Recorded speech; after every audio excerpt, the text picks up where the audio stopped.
Ranked Reload reset, and it can be frustrating getting back to your old rank. So here is my strategy I use to get wins and top placements like this every time.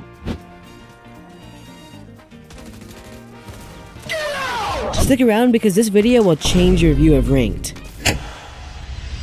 I'm Awesome Jojo, and you need to know that Jesus loves you. The first thing you must decide is which mode to play, and this can come down to just a personal preference, but let's go deeper than that. First of all, I want to avoid squads completely. This is because fights take forever, and endgames are stacked, making it very hard to consistently rank up, and kills give you barely any percent. I just say to play duos if your duo is about the same rank and skill level as you, because it can be easier to get kills and wins, but if you have no friends to play with, just play solos. Now, let's talk about maps. There are two different maps in Reload, those being Venture and Oasis. These maps will rotate every 30 minutes, giving you a chance to play both. But which should you play? Starting with Venture, this is pretty much just OG POIs with lots of trees, and I did notice storm circles being easier to predict in this map, but I've personally had a way less success in Venture due to it being very congested in a couple areas, and a lot of people just camping to the end game. And next is Oasis. This map is generally more open and easier to spot people in, and I also find it easier to pick up kills and make it to the end game because of that. And later, I'll even show you that many of my good games were in Oasis. I personally think you should play Oasis, but it's just preference. Real quick, I have a goal to hit 25,000 subs, and I'm at 7,000 right now, so please subscribe and I really appreciate it. Anyway, before I break down the early, mid, and end game, I'll go over some general reload tips. The first tip is to always carry range and rotates. Range and rotates are the two essential things you need in Reload if you want to have consistent games and rank up fast. The range you need to carry can be a hunting rifle, infantry rifle, or a heavy sniper. Having a ranged weapon that can deal lots of damage can be game changing, as you will see later.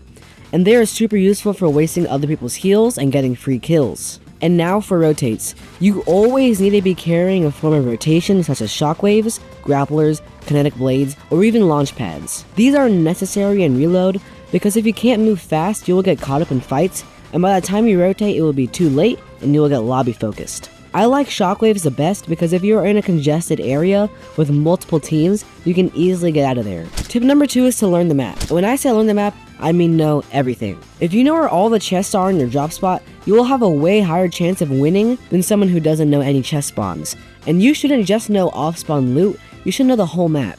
And this is very good if you die and are forced to glide somewhere else, then you will already know where all the loot is, allowing you to get back in the game and not lose. Also, learning all of the vending machine spots is very good, because in many matches, if I didn't use a vending machine, I probably wouldn't have made it to the end game. Also, all chests spawn in the same spot every match, just so you know. The last tip is to take smart fights.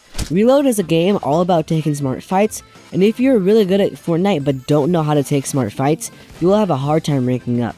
In Reload, you do have the ability to reboot, but that doesn't mean you should key everyone you see. While this may work in Diamond and below, the higher ranks are much harder to keep people in. Instead, look at your loot and position on the map to determine if you should fight somebody. If you have really good loot and mats, I would only take a fight if you have some sort of advantage, like if you just sniped somebody or they just rebooted.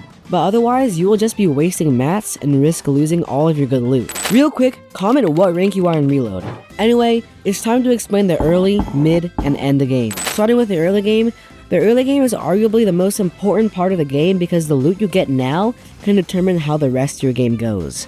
Now, I recommend landing in places with good mats and loot and minimal third parties. Landing a place like this bridge and fossil fuels can be good spots, and you might want to push people in the early game, but early game kills give very minimal percent and it isn't really worth it. And if you really want to have good early games, I recommend creating a loot route for your drop spot for opening chests and gathering materials, so you can start fighting as soon as possible. My early games typically look like this in the background right now, where I just loot up and maybe take a fight off spawn. Next is the mid game. The mid game is where it starts to get a little rough depending on how you play. The goal in the mid game is to rotate early and get supply drops.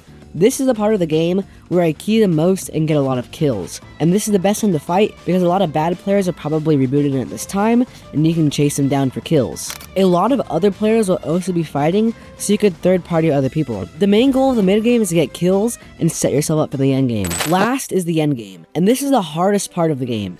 In the end game, your goal is to survive until the final 1v1 and win it. This can be very hard in Reload because the end games tend to be pretty stacked. but I'll break down how to consistently get in the top 2, and the first thing you will need in the endgames is good positioning. If you're in a good position to get easy rotates and shots on people, then you will have a way higher chance of winning. The next thing you need to do is shoot anybody who is open. By doing this, you will waste their heals, and maybe even get others to shoot at him, making it easier to win. The next thing you need in the endgame is good communication. Communication is the difference between 4th and 1st place. If you and your team communicate when to take height or push, it will be much easier to get into the final 1v1.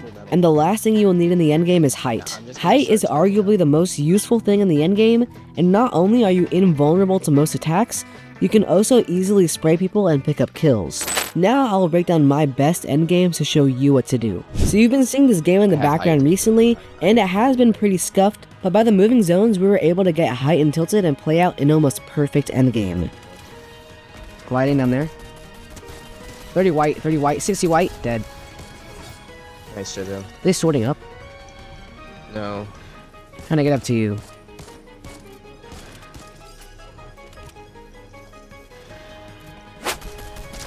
Crack that kid down there. Nice. Alright, I'm pretty much out of middle. I have one more thing and I'm about to use him. We're chopped. Oh. I didn't use the blade. What did you use? What did you do? Nothing. I'm resible. I'm actually resible. Bro, the builds actually cooked me. Yeah, I did the same thing. Kid right outside my box. He's trying to manage stuff. Bro, why do they always go down to like the most insane sweaty zones?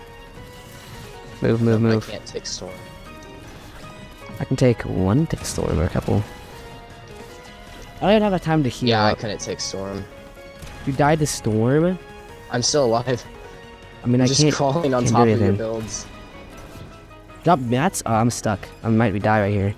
I have 100 metal. What the?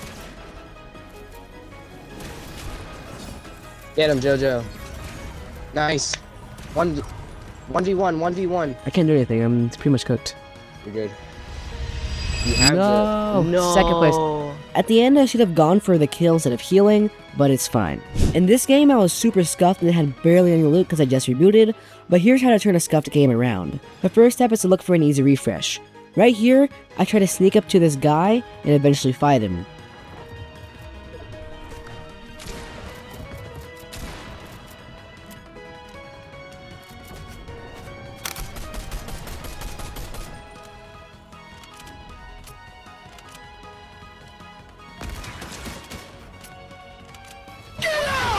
After he died, I went and scooped up his loot, putting me in a position to make it further in the endgame. And at this point, I just tunneled until moving zones, and that's what I recommend you do as well. I pretty much did this until top 3, and here's what happened.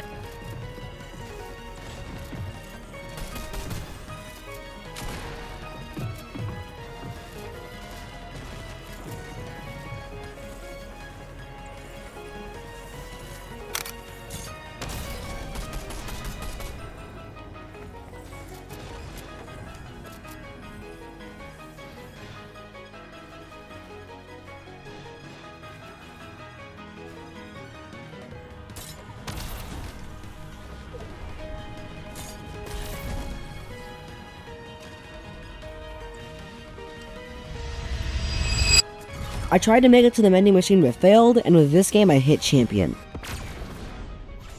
In this last game, we were the only duo left because we played smart until the end game, and at this point all we had to do was to take height and play it out. This game shows the power of a height and a sniper, and I'm sorry but my mic wasn't recorded in this clip.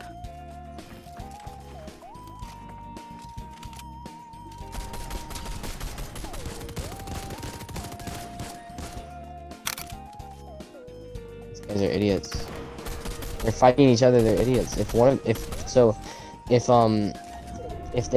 them dies, I'm gonna go down. I want you to stay up.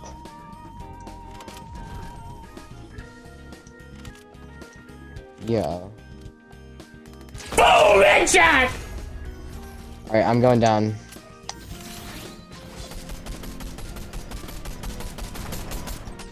Got him.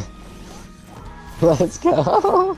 I showed you the secrets of ranks, but without good mechanics, it will be near impossible to hit Unreal. So to master mechanics, click the video on screen. Subscribe for more Fortnite improvement videos. Jesus loves you, and I pray you have an awesome day.